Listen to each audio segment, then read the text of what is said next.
What's up everyone? My name's Carrie and welcome to my channel here at My Table of Three. We're back in the kitchen today.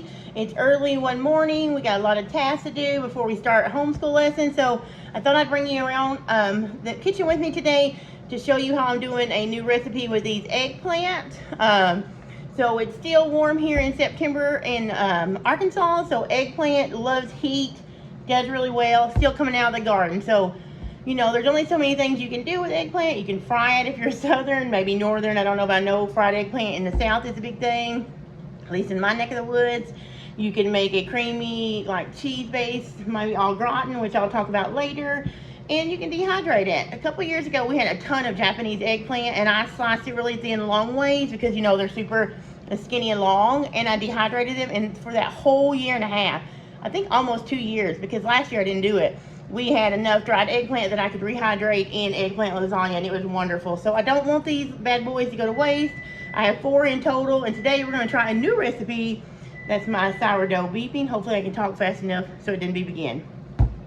But today we're going to try a new recipe that I found from a blogger online, and actually found it in the dehydrating group I follow. I believe that it's from Darcy's Purposeful Pantry. But anyway, it's eggplant bacon.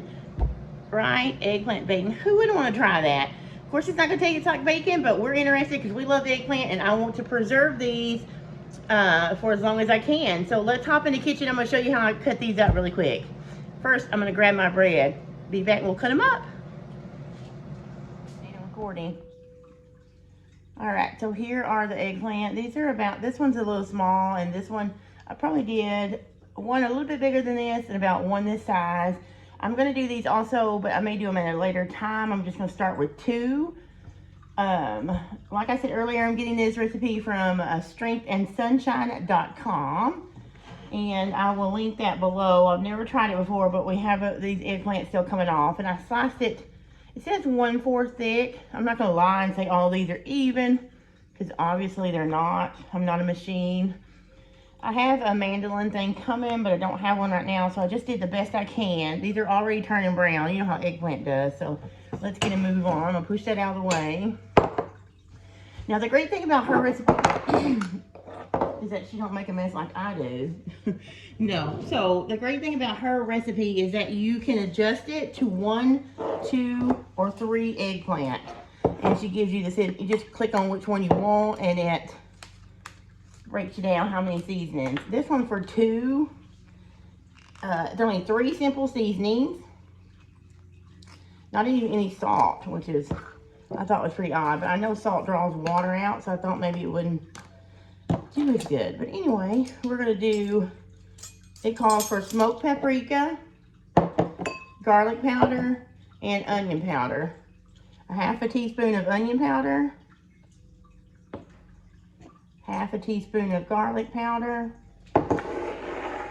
and 3 teaspoons of smoked paprika.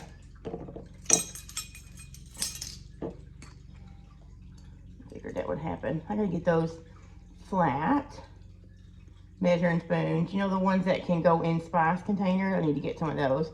Let me know in the comments below if you guys have those cool. Let me count before I forget. All right, 3. I think the smoky paprika is what's going to give it the bacon taste. But we're just going to mix it up now in this little bowl. She said this is enough for the 2 eggplants, so very simple. I'm tempted to put salt in, but I'm not going to. Anyway, see how these are round? Let me get back to my point.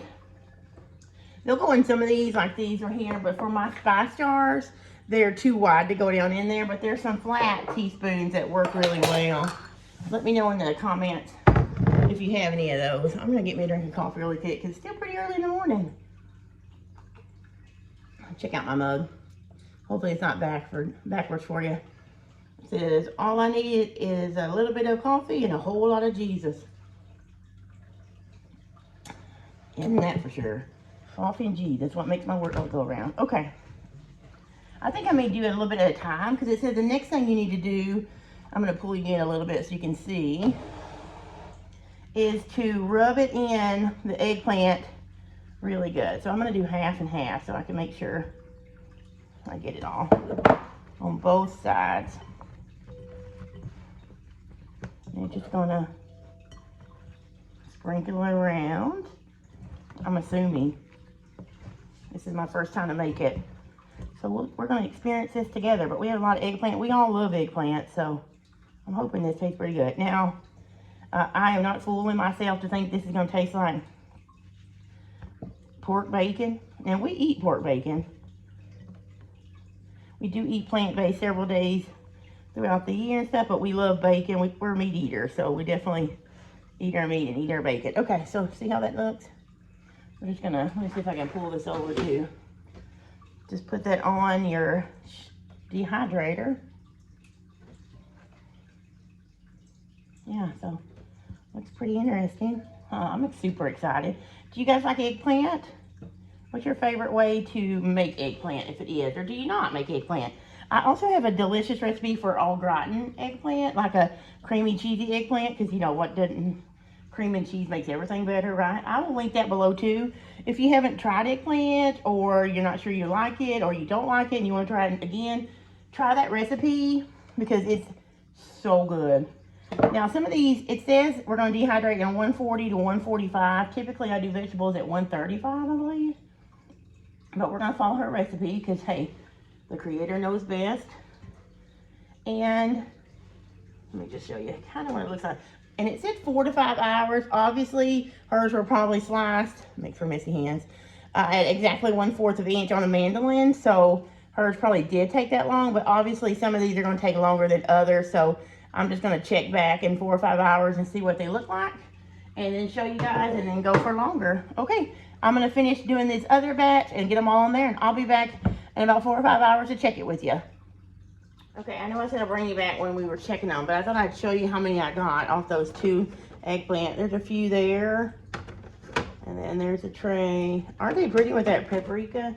Hopefully they're flavorful too. So, I still doubt myself about the salt, but she says no salt, so we're not going to do salt. What do you guys think? Would you have salted them? Guess we'll find out, right, when we get done. I'm going to wipe my dehydrator down because I'll do that off camera, I guess. It got paprika-fied. Yeah, that's a word. Did y'all know that? Paprika-fied? Anyway, so I'm going to put the lid on. I just have a Nesco American Harvest food dehydrator and jerky maker. It's just a simple, cheaper version. I'll link it below from Amazon if you want to take a look at it. One of these days I hope to have a larger one, but this is just a 5 tray. See, that's that paprika I got to wash off, but I'll do that when I get off here. So I'm going to turn it on. All you do to turn it on is plug it in. I'm going to put it on 145 because she suggests 140 to 145. So we're going to try 145 and see how long it takes. So be right back. Well, not right back, but you know what I mean. Okay, guys. Of course, the dog's going to start to bark. Nate, can you grab Miles, let him in? It's been about 4 hours before, turn you up a little bit, since we put the eggplant on the dehydrator. I know it's been 4 hours because it's almost noon. I just put chicken in the air fryer and I moved on to iced coffee. So let's check it and see what it looks like. All right, I'm gonna unplug it because you can't turn it off and it's loud. Oh yeah, so it's definitely starting to, you can see, shrivel up, and some of the thinner ones you can hear it are getting crispy. You probably need a little bit more, but I can definitely tell, yeah, like the thicker ones here, I can still feel that's kind of soft, but it's definitely getting there. So if you cut them super thin, the 4 to 5 hours probably will work because the recipe says you want them crispy. This one's kind of crispy, so I'm going to try that one. But yeah, so I'm going to let mine go for a couple more hours, I think.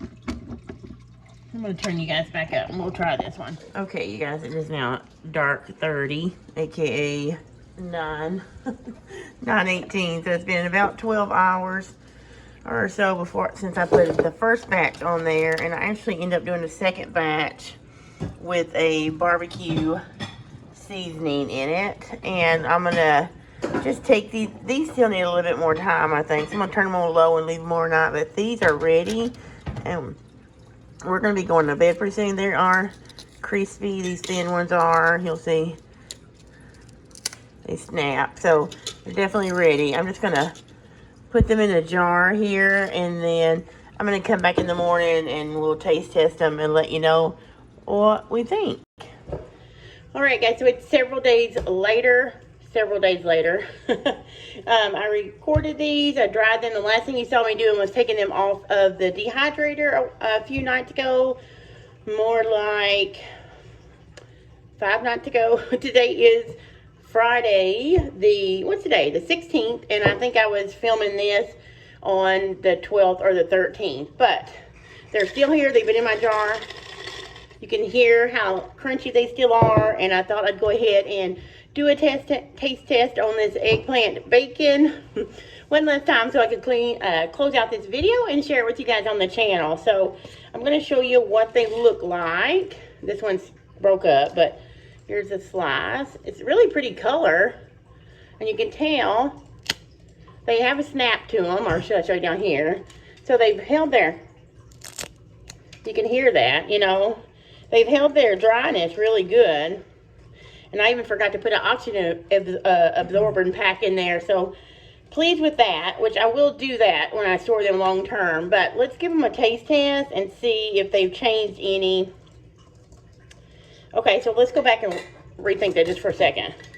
So we have some that just have the paprika, the garlic powder, and the onion powder. I already tasted one of these before when I was on camera and said it needed a little bit of salt, which I'm probably still going to stand by that. And then these, you saw I had added a couple more trays where I put on like my, it was like a barbecue pulled pork rub. So it's just a dry rub. It has salt in it. So that was one I broke up for you just a few minutes ago. That has that. So we'll taste this one first. I don't guess anything you want to try on camera? Okay.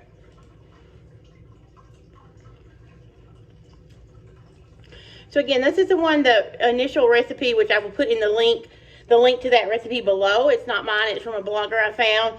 And it's pretty good. It lacks salt in my opinion, but if you're not a high salt person, it'll probably work for you. It does have flavor. Let me say this.